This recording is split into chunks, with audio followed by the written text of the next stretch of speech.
Shalom.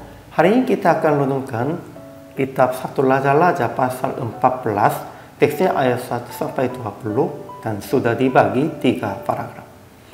Paragraf yang pertama ayat 1 sampai 3. Yerobeam mengirim istrinya kepada Nabi Ahia di Shilo sebab Abia anak Yerobeam jatuh sakit.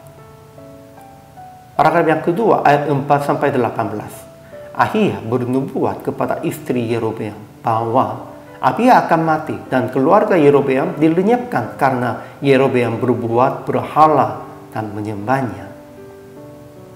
Paragraf yang ketiga ayat 19 sampai 20. Yerobeam mati sesudah memerintah 22 tahun. Kesimpulannya, ketika Abia anak Yerobeam jatuh sakit, Yerobeam mengirim istrinya sambil menyamar kepada Nabi Ahia di Shilo. Ahia sudah tidak dapat melihat lagi karena ia tua. Tetapi dia mendengar suara Tuhan sebelum istri Yerobeam datang. Dan Ahia bernubuat kepada istri Yerobeam bahwa Abia akan mati dan keluarga Yerobeam dilenyapkan karena Yerobeam berbuat berhala dan menyembahnya. Akhirnya anak itu mati. Dan Yerobeam juga mati sesudah memerintah 22 tahun. Ajaran tentang Allahnya. Tuhan telah berfirman kepada Ahia bahwa istri Yerobeam akan datang sambil menyamar. Dan ia berfirman kepada Ahia akan menyampaikan firman-Nya kepada istri Yerobeam bahwa ia akan mendatangkan malapetaka kepada keluarga Yerobeam. Ia akan melenyapkan daripada Yerobeam setiap orang laki-laki, baik yang tinggi maupun yang rendah kedudukannya di Israel. Ia akan menyapu keluarga Yerobeam seperti orang menyapu tahi sampai habis. Dan Abia, anak Yerobeam, akan mati. Ajaran tentang manusianya. Pertama, Yerobeam mengirim istrinya sambil menyamar kepada Nabi Ahia di Shilo karena Abia anaknya jatuh sakit. Kedua, Nabi Ahia di Shilo yang sudah tidak dapat melihat lagi mendengar suara Tuhan sebelum istri Yerobeam datang.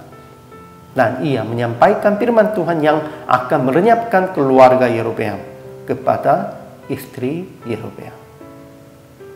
Ketiga, pada saat istri Yerobeam masuk melangkai ambang pintu rumah, matilah Ahia anaknya. Dan Yerobeam mati sesudah memerintah Israel 22 tahun lamanya. Aplikasi hari ini, pertama, jangan usaha akan menyamar diri di hadapan Tuhan. Melainkan usaha akan terbuka dengan jujur, sekalipun ada banyak kesalahan atau kekurangan. Karena Tuhan telah tahu. Tidak usahlah itu usaha untuk menyamar atau menduduknya. Kedua, segera bertobat dan memohon belas kasihan kepada Tuhan. Sekalipun sudah dipromosikan malapetaka dan hukuman Tuhan.